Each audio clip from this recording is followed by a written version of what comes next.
Hello and welcome back to Inkmas with my Dandelion Diaries, where we are continuing on the final day of the week for week 1.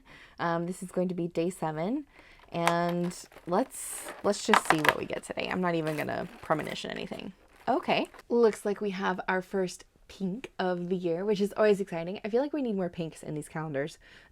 This is a standard ink called Blush. And this one has a very similar label to the Marie Rose. Well, I'm going to pull that one out really quick. So here's Marie Rose next to Blush. You see how it has like the black text? Because the other ones don't have the black text. They have the silver text. I wonder what that means. Has it always been like that? Now I'm going to have to go through all my Inkvent little bottles. Okay, anyways, today is Blush. Let's open her up and put her in a pen.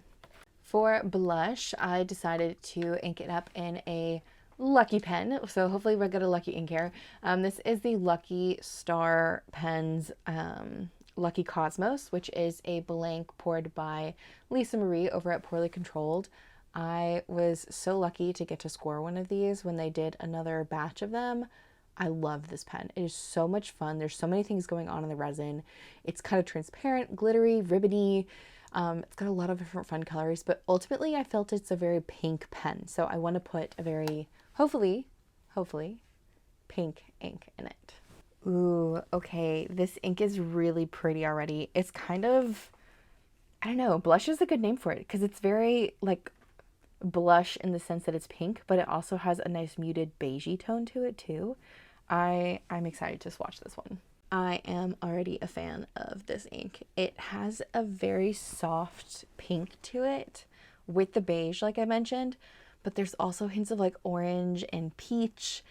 I feel like this is Marie Rose's cousin or sister, a family member, whatever. I don't know. It has a very similar tone to me that Marie Rose had, but make it pink, like in Sleeping Beauty. Make it pink. Anyways, the color of this is very interesting and I think pretty unique. I don't know if I have another ink quite like this one. It does feel a bit dry, but I want to write a full page with it and then I'll confirm my feelings on that.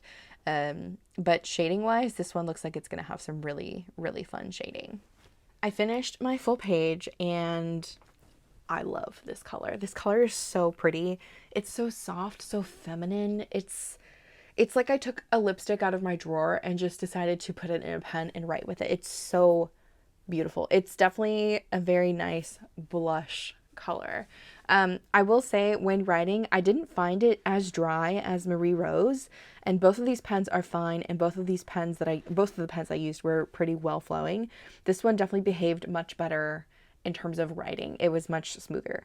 I do think it is a bit light. I can still read this with the fine nib, but I don't think I would go any finer than this. So for me personally, I think this is going to be a medium nib pen in the future, but I really like this color. I don't know if I'm gonna have anything that's super similar, but I still want to see, like I still want to reference and see if there's anything that could be close to it. But I don't have super high hopes. The only one I can see right now on the first page here is Birmingham Pickup Minis Terracotta, and terracotta looks a little bit different depending on the paper. So I'm wondering if Blush is going to do the same thing, but they're both very dusty, blushy pink colors.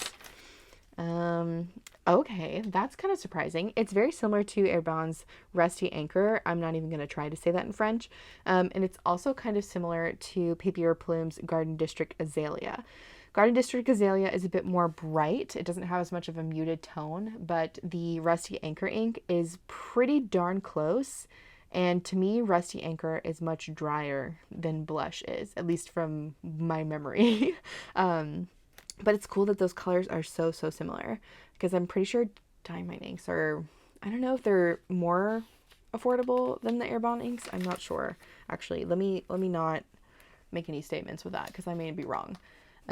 Spadina Rose here is a bit more purpley than Blush, but they're kind of in the same range of tone. They're both that dusty color.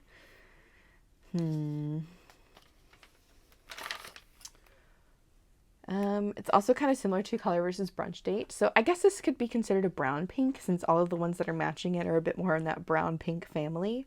Color vs. Brunch Date is a really fun ink. It does look a little bit different depending on the paper as well. On the 𝗂𝗃𝗃 paper here, it's a lot more brown, but on some Tomoe paper, it's a lot more pink. So it's definitely more interesting. Not really anything here screaming at me. The only one that's kind of similar is Cashmere Rose, which was a purple Inkvent ink, but this one is much more pink and a little bit more saturated. 𝗦𝘃𝗽𝗍𝗍 is like the darkest version out of all of those so far. 𝗬𝗏 Opera Rose is also kind of close, but I feel like Opera Rose is a bit more orange.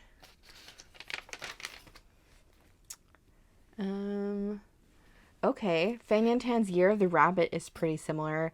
It does have a bit more of a pink, like a stronger baby pink to it than the blush does, but those are really close, and I know the 𝗤𝗏𝗄 inks are kind of hard to come around on. And yeah, I wonder, I don't know. 𝗄𝗃𝗽's, I think it's 𝗂𝗏𝗄𝗃 ochre. It's also kind of similar. It's a bit more muted, so if you wanted something even lighter and maybe a smidge more orange, that one's also there. And then Diamine Wilted Rose, I think we had last year, is also kind of similar to blush, but blush is a bit more pink and Wilted Rose is a bit more brown. So there's all of those.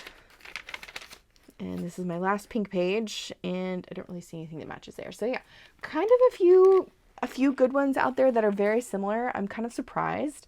I don't know. This ink just has an interesting shade to it to me, so maybe that's why it didn't, spark my memory for all of those pink inks. But I also don't really write with pink all that often either. Overall though, I think this ink is gorgeous. I really like the little bits of shading that are coming through already in the swatch. I like that it's a bit more of a muted pink as well. I think this is a very nice, feminine, fun, standard color. And if it's too light, the good thing about standard inks is you can just add a little bit of a darker color, maybe like a red or an orange even for this one, or even a brown. Just add like a drop or two and mix in a sample, and you might get a darker color that's a bit more legible to you if this one's not really doing it for you. But I'm a fan. I definitely like this one. I like the little bits of shading that are in it. It doesn't look like it has too many other colors pulling through. It's mainly just kind of this lightish pink orange color. It's nice. I like this one. So overall, final thoughts, I'm a fan. This is definitely a winner for me. I am excited to play around with this a bit more in a larger nibbed pen to see if I can get even more of the shading to pull through, especially because it behaves pretty decent in a fine nib. And yeah, I'm happy with this one. I'd love to hear your thoughts about this in the comments. What do you think? Is it a winner for you? Is it not? I would love to know. But yeah, I'm gonna jump over to Colorverse now and do day 7 over there, but I hope you're here tomorrow for day 8. We are officially 1 week done in Inkmas with Diamine, and I can't wait to see what else this calendar has to offer. But yeah, be blessed, have a good one, and I'll see you tomorrow. Bye.